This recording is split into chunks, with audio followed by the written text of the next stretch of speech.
I'm Sonia Sicanto, and this is my podcast, Unseen: Legacies of Childhood. My next and last guest of this series is the brilliant Sandra Stein. Funnily enough, my husband came across one of her videos on Instagram, and when I saw it, I knew right away she would be the perfect guest for this series. She's an MBACP registered, humanistic Gestalt integrative therapist, group facilitator and author. She also has extensive experience of working with addiction and eating disorders at the Priory Hospital in London and specialised in trauma through the Oxford University Master Series. I think it's safe to say we are in very good hands. Here she is. Hello, Sandra. Welcome to Unseen: Legacies of Childhood, the podcast. Lovely to have you here. How are you? Thank you, Sonia. It's a pleasure to talk to you. It's a pleasure to be here. I'm okay. I'm fine. Even better now. It's lovely to see you. Can you, for our listeners, could you just explain a little bit about yourself and what you do? Right. I'm a counsellor therapist and I'm a writer. I work with individuals, with adults mainly, and I facilitate groups. And on my free time, I do my own researches on areas that interest me, and I write about them. And what are your areas of interest? Mostly trauma, and included in that vast umbrella, neglect, and how the not so good and not so nurturing experiences we went through when we were children, when we were teenagers, how they manifest now as an adult, and how we walking through life, letting those ghosts and those hurts to navigate life through us and for us. I think many people will be able to resonate with that. We're all quite a lot of people have got quite a lot of ghosts in the background that you would never know. How did you come to this path? I guess I used my own lived experience. I am originally from Brazil, from the furthest corner of the north in Amazon. Just to give you a little bit of my background.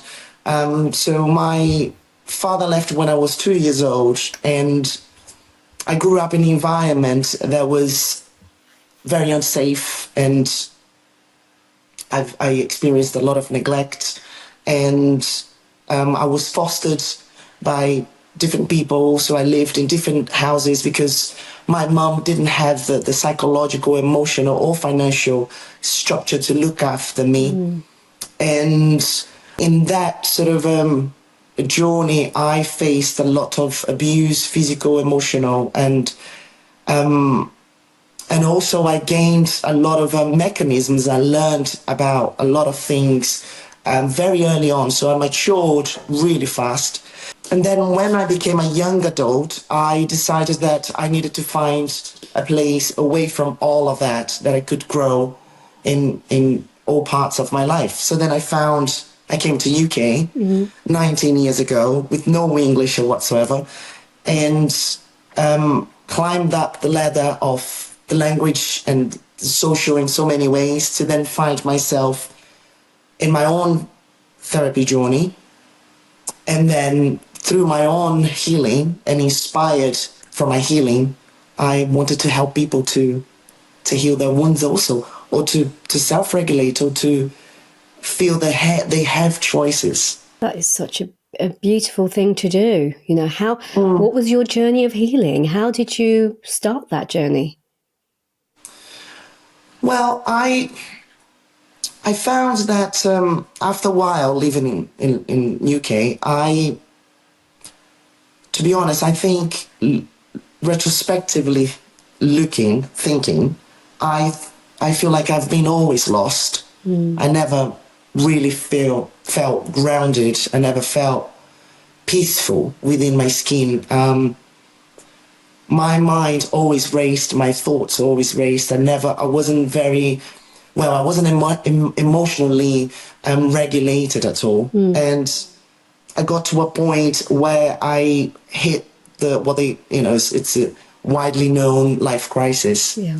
And then by then I was married already. And so was this in what kind of age bracket would that be? I was 32. Wow. So I started to have suicidal ideation. Mm-hmm.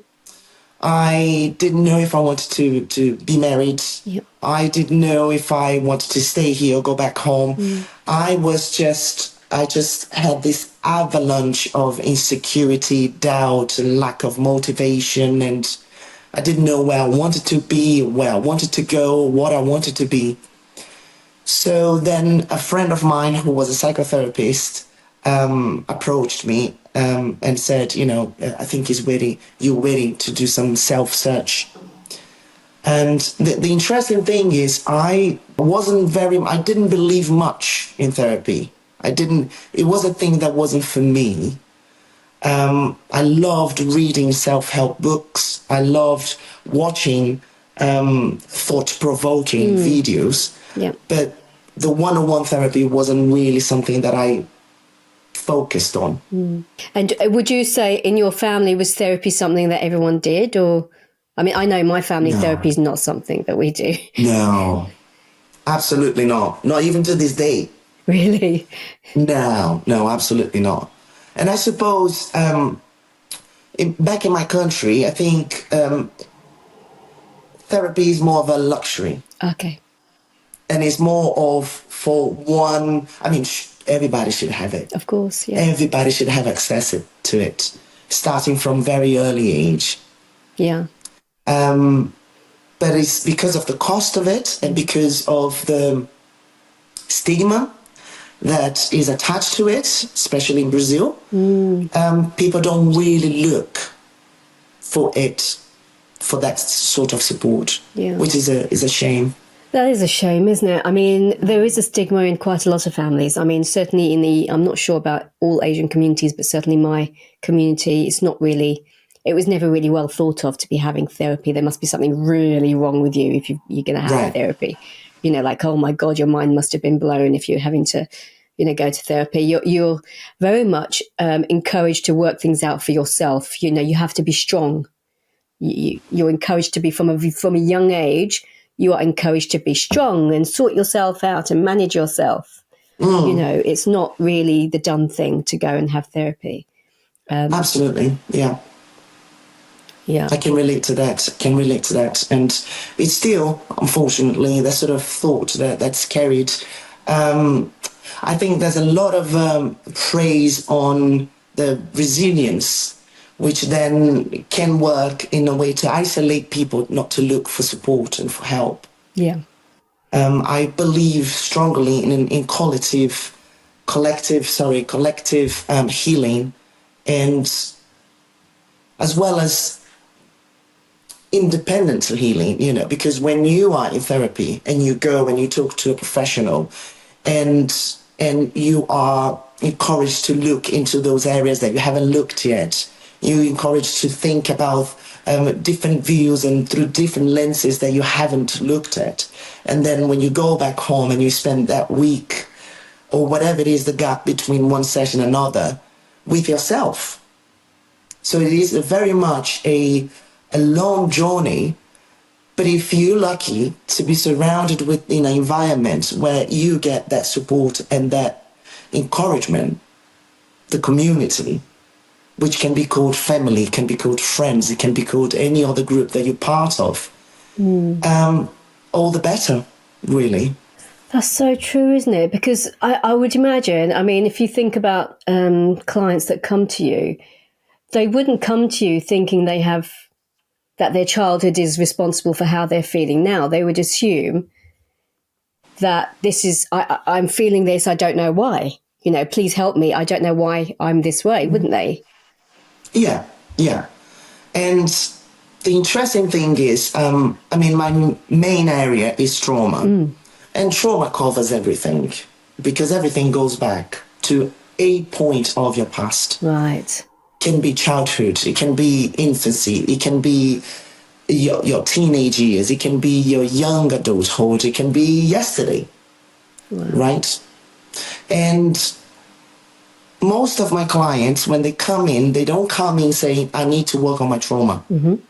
I have some that come, they know, they're more experienced in self-awareness. But most people that haven't had the exposure to therapy, they come and ask help to improve certain areas of their lives, which mistakenly always, it always began at some point in the past. So it's amazing, isn't it? How we don't put the two together sometimes.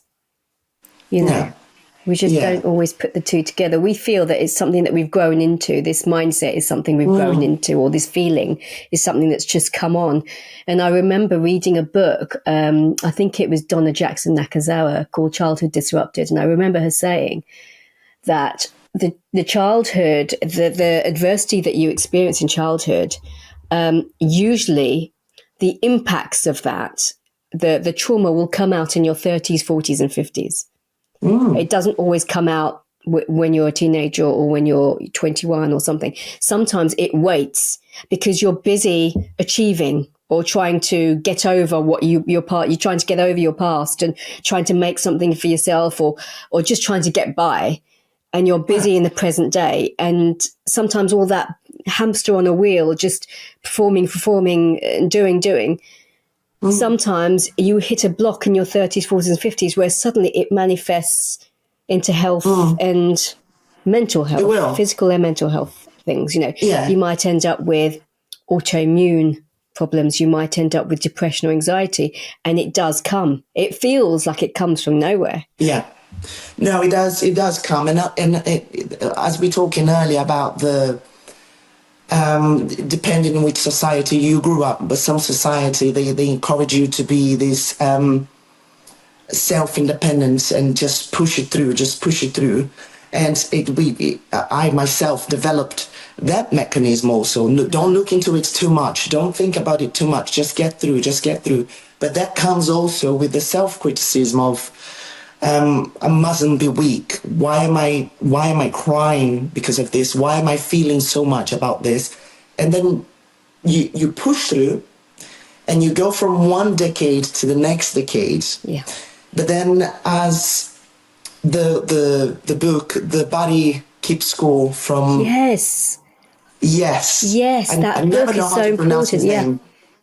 name. Yeah, so I was part of a conference last year in Oxford. It was 5 days just about trauma, from all these head thinkers about trauma, and Basil van der Kolk. Yes, and he's one of the main names in trauma, and it's pretty much what, like he says, the body keeps score. And I've got many clients that come in to they want to deal with, let's say, the anxiety, but then they disclose that they have some sort of autoimmunity disease, like Crohn's disease or allergy and this and that. Fast forward, I normally take my clients to how were they before they knew they were sick. And there is always something very important that happened in that life. Really? That then triggered something. Wow. But unfortunately, when it gets to the point where the illness or the health condition, it's pretty much on the surface. It's you're left with regulation, and it's quite hard to heal completely. And that's the main point. We push through. We think we're dealing with it. Yeah. But your body is just storing in it. And eventually you will come out. And when you're talking to clients about these things, are there any issues that you can pinpoint? It's these are the main things that you experience generally that come out. Like, for instance, is it the root cause of it? Is it generally something like self-esteem, or is it something else? I mean, are there like a couple of just a small brackets of words that you can bring out that are usually the root cause of these things? I can bring two things that comes to mind. I trust very much in my intuition when I'm asked questions, because it's normally the truthful self of me speaking.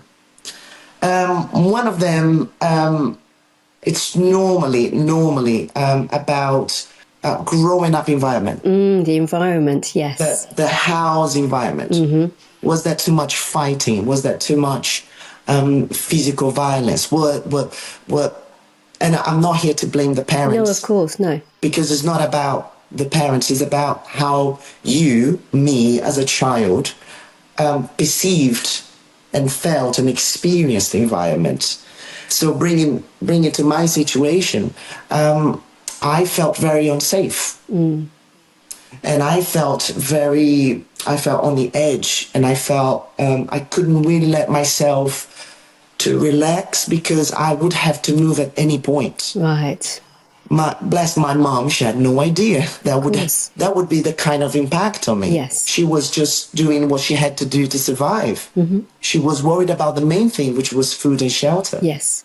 So that is one thing, the environment, if it's nurturing, if it's safe, if it's consistent enough. And the other thing is experience at school in your teenage years. So the home environment and the school, that makes so much sense. Yeah. And sadly enough, as I said at the beginning, there's a lot of subjects that interest me a lot. And I've been researching on teenage years and how your environment at school and your experience at school, primary, secondary, college, university, what it did inside your system, how it helped you to shape you as a person. Right. Your identity. And I found very, very little. So then I went on to do my own data gathering from my own clients. And yeah, low self-esteem, it's detrimental to forging relationships and maintaining relationships. Perfectionism. Yep. Body dysmorphia. And all of that can lead to much more serious conditions like addiction, food, binging, and so on and so forth. Eating disorder, to be more scientific about it. That is so interesting. I mean, I can speak from my own experience here, where I was heavily bullied at primary school. In Mauritius, I wasn't born in Mauritius, but we moved to Mauritius when I was 5. And between the age of 5 and 7, I was heavily bullied, and I was moved to schools 3 times. And I can tell you now, that started with my tummy pain. You know, when children say that they've got tummy ache, they don't want to go to school. And that's what I used to have. Like, I had tummy ache, I don't want to go to school. And that continued into my adulthood. You know, something about tummy, something about overeating, undereating, overeating, undereating. Something about my gut and the childhood definitely is absolutely related. And the whole people pleasing, because you have to keep starting again. Every time you move schools, you have to start again. And you don't know how you're going to make friends. And so you just lie. So you just say, yes, I like what you like too. And then you say something to someone else, the complete opposite. And then they'll talk together and they'll say, oh, Sonia said no to me, but she said yes to you. She's not reliable, you know. And it's because you just want to fit in. And that continues, doesn't it? So I found, for me, growing up into teenage years, I was so busy wanting to be liked. I wouldn't choose always the right people to hang about with, or the right boyfriend, or the right, you know, you just want to be seen to be doing the same as everyone else. You want to wear the same clothes, you want to look the same, and you want to have the same personality, and you want to be funny. And like you say, there's, for teenagers particularly, there's a pressure to look a certain way, or speak a certain way, or dress a certain way. And I think those pressures on teenagers, and of course with social media now, we have, you know, you have a different pressure, don't you, where they're watching what other people are doing and want to be the same or better. I think Yes. you're right. Teenage years are very, very difficult. Right. Yes. And I hear that a lot in my consulting room. I hear that a lot. There's a massive theme of people looking for support with their self-esteem, with their confidence in finding a partner, staying in a marriage or staying in a relationship, or how they don't feel confident making friends and staying friendship, and the people pleasing, the codependency that becomes it's like codependency is addiction to people's validation. Right. Pretty much. But there's another undertone that you can only be worked in trauma therapy with all of that, is that besides the fact that we do what we feel we need to do to fit in, so we neglect ourselves, we neglect our needs and our wants to put everybody else's wants and needs and desires first. There is something else to do with the repetition, the unconscious repetition of how was your experience as an adult. I'm talking about fast forward. As how you felt about yourself growing up or doing at any stage of your life.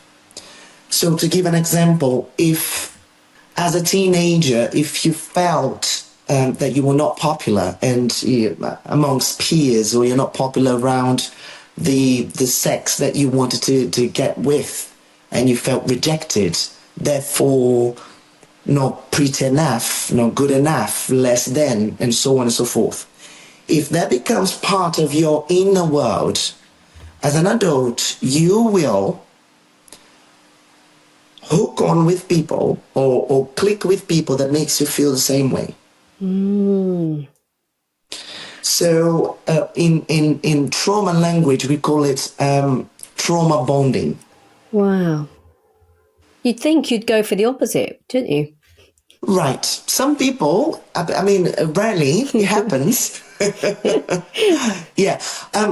I mean, bringing myself into, being very vulnerable and truthful about my own story. I did the opposite when I picked my husband. However, I need to work on myself a lot. Right. A lot. Because my ghosts were about, come on, find somebody that makes you feel horrible, neglected, unimportant. Come on, girl. That's sexy. That's wonderful.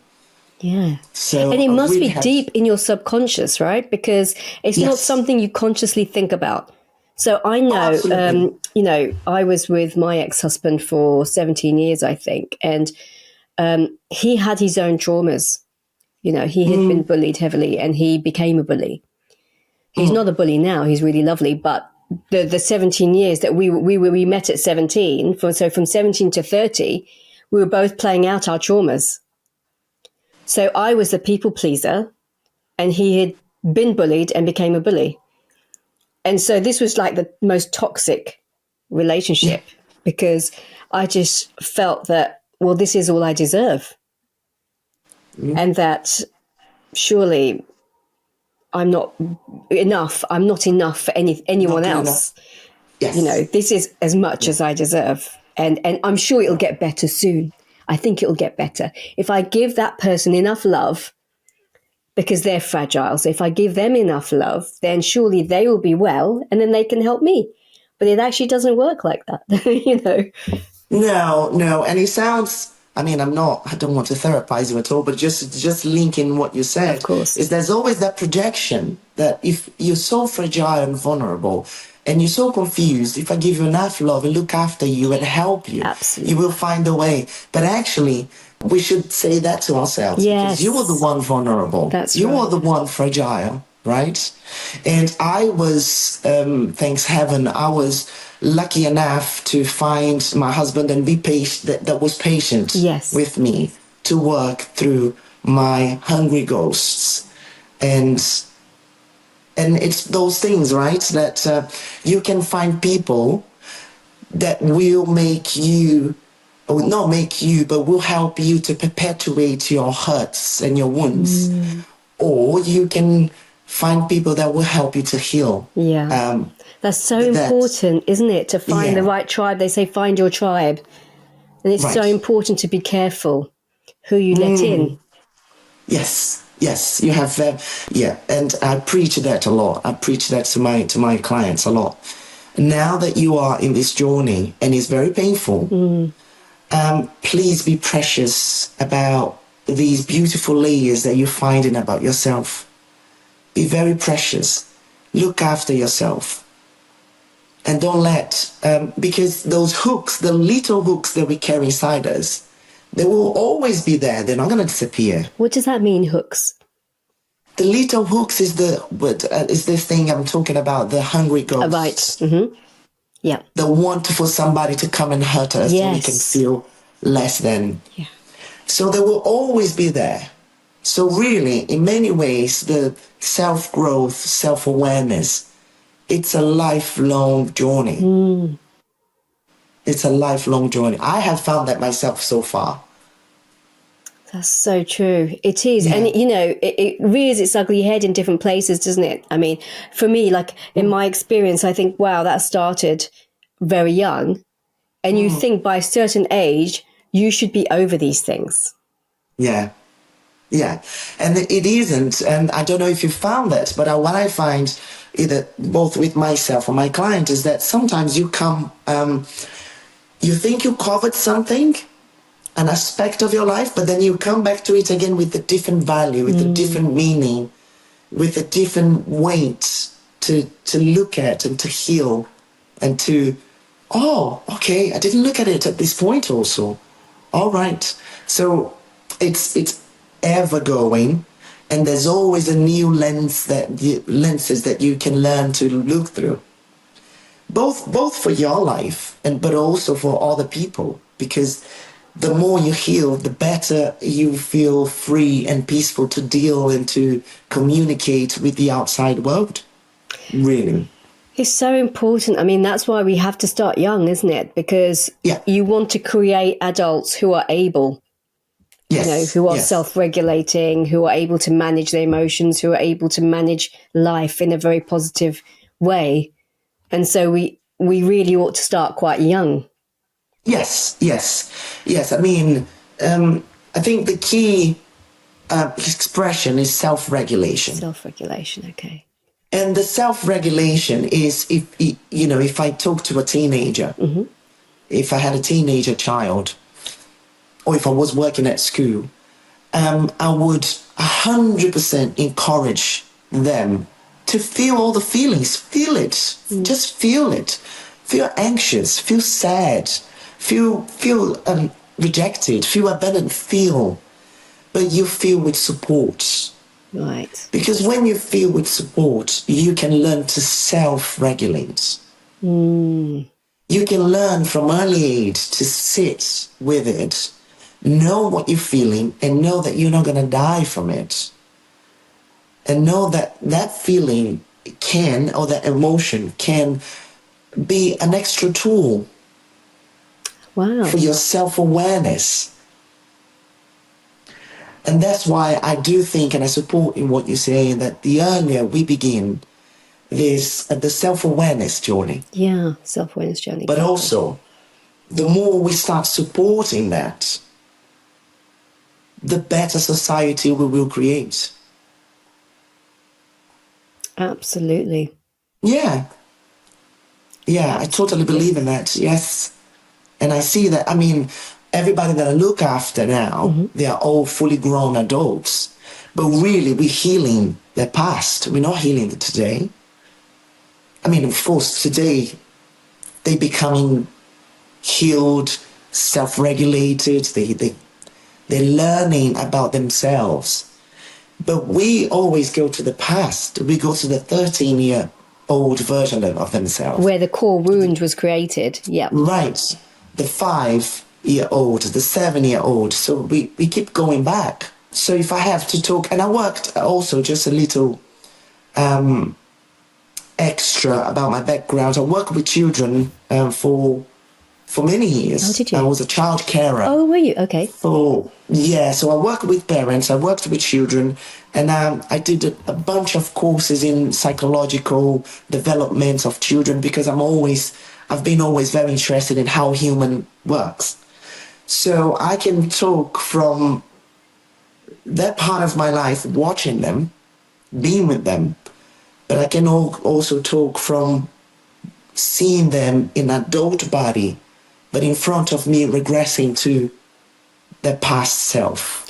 That must be very, very powerful because you're seeing the whole range, aren't you? You've seen the childhood and now you're seeing adults being presented and you can connect it, can't you? Yes, I can, yes. And now more than ever, I make jokes with some friends that have young children, we are 5 years old, 7 years old, and there is an expression called good enough mother or good enough carer. Okay. And in the literature of the development of a child, which is to give enough support, not too much. You don't have to be perfect. You don't have to be a perfect parent. You just need to show that you are there for their mistakes. You are there for when they feel very low, but you are there for when they are learning also, and give that support. And I love it. I love being able to go to all the full spectrum of a human development. Yes, it's really nice. And when you think about it, in order for parents to be able to give to their children, to give them that space, to give them that nurturing, they must themselves be in the right place to do that. Yes, it's passed on. It's passed on. It's a chain of self-caring and caring. And in terms of in the language trauma, we've got an expression called intergenerational trauma. Yes. Which is passed on from one generation to the next generation, right? And it happened pretty much to me. I managed to break the cycle. Yeah. But I can see that being repeated in people that I know. Right. People that I've known, the parents, the grandparents, parents and children. All suffering with the same. All suffering. They just passing on the hurt. Habits, yeah. So in terms of, we were talking earlier about relationship. So if you go on to be with somebody that makes you feel all those not so nice things about yourself, and you marry them and you have children with them, and the household becomes that chaos. So then what do you think your children will think or will feel or will experience? Of course, they'll experience the same, won't they? The same thing. So you pass on and on and on. So obviously for a parent to feel, and I understand, I worked with parents very closely. So I have a huge respect and love for parents because it's a tiring, it's exhausting job. And for parents that are also professionals, oh my goodness, it never stops. Yeah. And then for you to harvest or to harness, to say more correctly, the energy, compassion, love for your child when you're exhausted. It's impossible sometimes, isn't it? It's just you don't have it to give. Yeah. Absolutely. And therefore, the expression of good enough, you don't have to be perfect. You can be good enough. But if there is enough nurturing, attention, boundaries, love in your house, in your environment, for your children, but for yourself also as a person, then I think more than half of the battle is done. Of course, because children learn from their parents, don't they? So if you're learning that your parent is giving themselves some self-love, then they will learn how to do that for themselves, won't they? Yes, absolutely. And children, they learn by observing.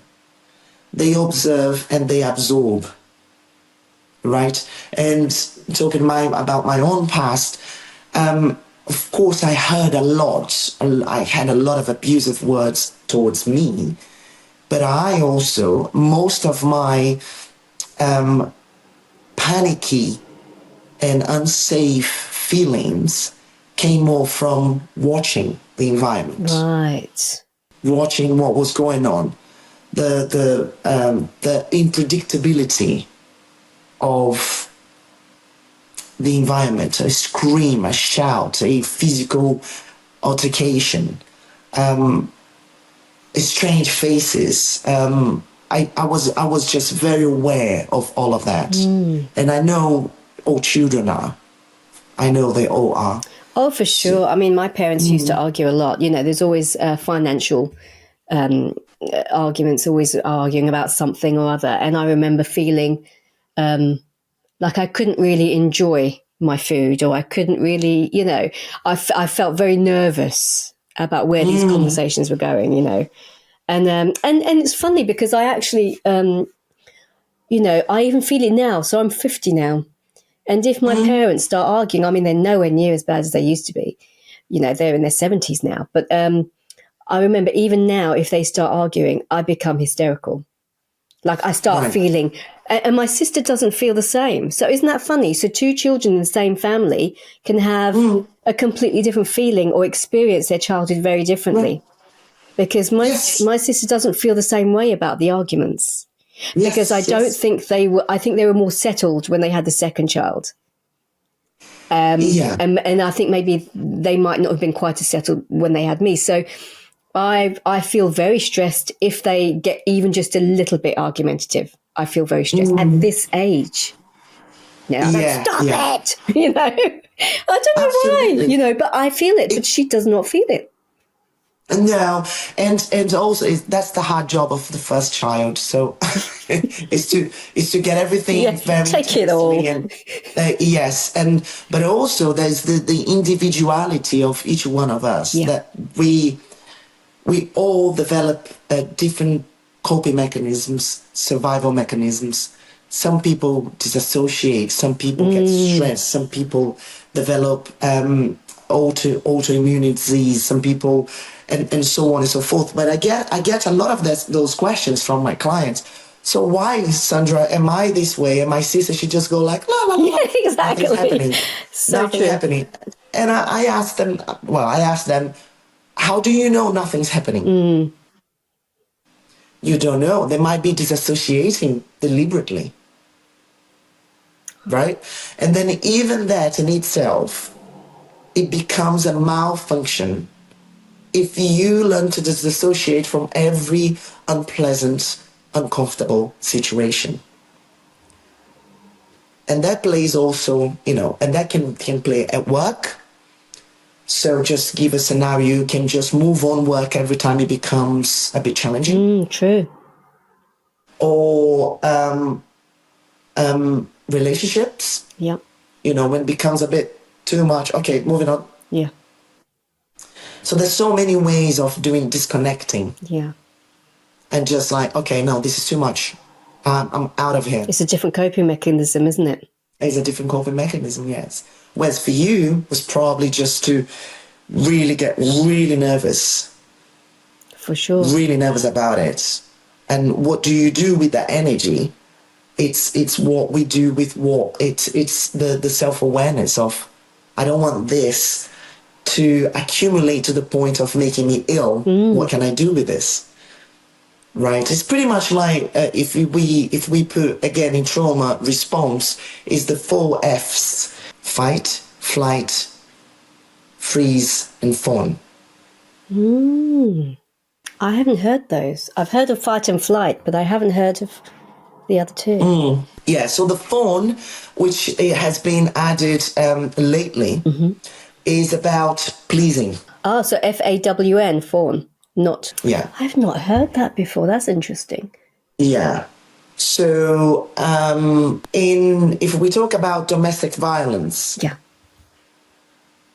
against both sexes, and when the person that is the one that the violence is inflicted, and they just become submersive, and they just cave into the violence, that is, okay, I will do anything, I will, yes, you're right, yes, I behave badly, I deserve this. Just accepting it and absorbing it, yeah. Yes, yeah. That's, of course, that's another coping mechanism, just to get through it. That's right? just to get through it. Yes, just to get through it. Yeah, yeah. I find that in some ways I have observed in my clients that you find the fault in yourself, so you can stay where you are. You don't do anything about it. And why would someone want to stay as they are if they're in a difficult situation? In so many ways, they're stuck inside here. I think that's the first reason. I think the second reason is lack of support, environmental support. Yeah. But mostly, what I hear mostly is that because they haven't experienced anything different, they don't think there is anything different out there. And that's the majority of the reasons why people stay in destructive, toxic environments, relationship, work environment. Yeah. Because they don't believe the grass is greener. They don't believe the grass is greener. Right. Yeah. Or they believe the grass is greener, but I don't deserve it. Not enough. Something like you said about yourself. Yeah. I don't deserve it. Oh my goodness. I wish I had that relationship for me, but of course I could never have it. No, I was the same. I was just like, oh, there's nothing else out there. I mean, this is the best that I deserve. And I probably won't, that is for other people. I always imagined in my head, oh, you've got to be 6 foot, blonde haired, blue eyed to get the perfect man. Because if you don't look like Elle Macpherson or someone else, then you're not going to get that perfect person. You are just going to get what you deserve, Yes. Or based on looks and intelligence and who you are, Yeah, and it's so interesting because I wrote an article about this also, how your body image informs your self-esteem. And culturally speaking, you just said what you thought it would be a beautiful image. And back in Brazil, I was so heavily bullied. And also I wasn't famous with boys at all. And I had this idea that only if I was shorter, because I'm a very tall lady and I have a particular body shape, which it is the standards really preached around, I would be beautiful. So I learned about how to find myself beautiful and to treat myself beautifully much later on in life, much, much later. And I had to, very often, I have to talk to that part of myself because sometimes she comes to the surface and she gives me these vibes of insecurity, of not good enough, of not beautiful enough, and then I need to have a chat with her. Yeah, of course. It can raise its head at any time, can't it? Yeah. Yes. At any moment. At any moment. It's one of those things that we're talking about. The journey is never finished. It always comes back with a different quality. No. Always. For me, it's if I walk into a conference room. The panic comes straight away. Not good enough, haven't got enough to say, not successful enough. It's just, like any situation, it can come up, can't it? It can pop up anywhere. And all the self-critical and self-doubt. And so where do their voices first started? Yeah. Who do they represent? Where did you hear that? Whose voices are they? Yeah. Right. But also most of the time, it's not, you can't even pinpoint who said that at what point. It's just a lived experience that you learned that about yourself because people treated you in a particular way. So all of that is to uncover and to talk to and to create a dialogue. Because the healing really is about the dialogue between all these parts of us that they want attention, they want a cuddle, they want love, they want to say You are enough. You're good enough. You're wonderful. And whatever you've got to contribute, it's whatever you've got to contribute. It's precious. We welcome it. That's what everyone needs to hear, don't they? That's what everyone needs to hear. Yeah.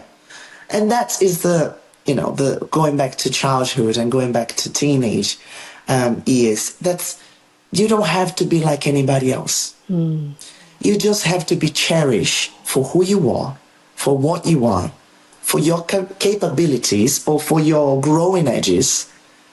But just be appreciated, because we all very unique. I know now we have the social media that portrays perfect life, perfect hair, perfect body, and in some ways it becomes this group that if you don't fit in, then you're not good enough. You go improve yourself until you do that, and that is encouraging a lot of body dysmorphia, eating disorder, right, and the lack of self-acceptance that we need growing up at schools, at home, with friends, with families. It's not too much to ask, is it? No. It's just self-acceptance. So the two things here. So if you're going to give teenagers just a little bit of advice, what would you tell them? As I was talking to my teenage self, I would say try to find a group of people that bring up the best of you. Try to connect with people that find all the beautiful things that you're not able to see about you, but they can find it for you and with you. And self-acceptance. You are unique. That body that you have today, your soul chose that body to occupy during this journey here that can be very short, called life.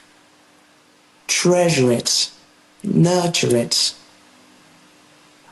be with it. I would definitely, that was something I would advocate, and I would tell myself, and I tell myself, my teenage self, almost daily. That's so beautiful.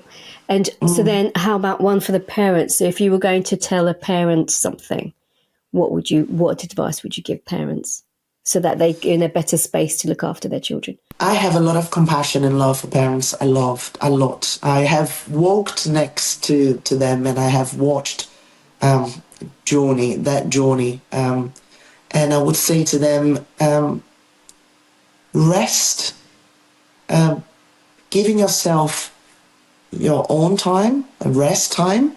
It's not being selfish. It's looking after yourself so you can give on. You can give care. So look after yourself, rest as much as you can, whenever you can. Ask for help. You don't have to be the warrior and the god, or you don't have to appear to have superpower. You are human. And you also get tired. You also get fed up, emotionally exhausted. So I would say these two things: rest and ask for help. It's powerful, isn't it? Asking for help is not always easy. No. You always, parents always feel like they have to do everything themselves without asking, and I think sometimes that's just impossible. Yes, yeah. I mean, in the past, back in the Stone Age, you used to need a village to raise a child. And some people are raising on their own, right? So they have to be all the important figures of a town in one person. It's unfair. It's a lot. It is a lot. And what's next for you, Sandra? What do you hope? What are your hopes and dreams? My hopes and dreams, what's next for me?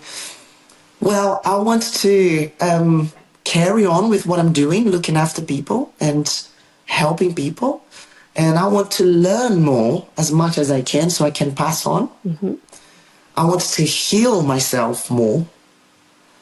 And I want to I think professionally speaking, I want to embrace the web world, the internet world, and use my platforms to give free advice, free short therapies, to encourage people to get to know themselves, to be more curious about themselves, and to be kind to one another.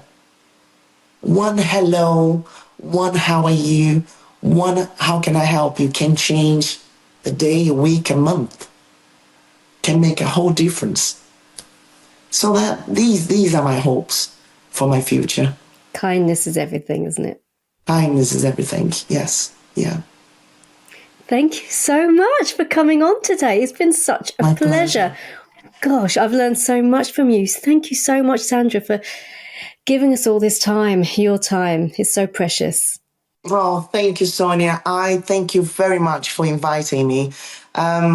You've got such a kind energy about you, your smile, your face. Since the first time we talked, I really felt drawn to your energy. And thank you for doing this. This is a community work.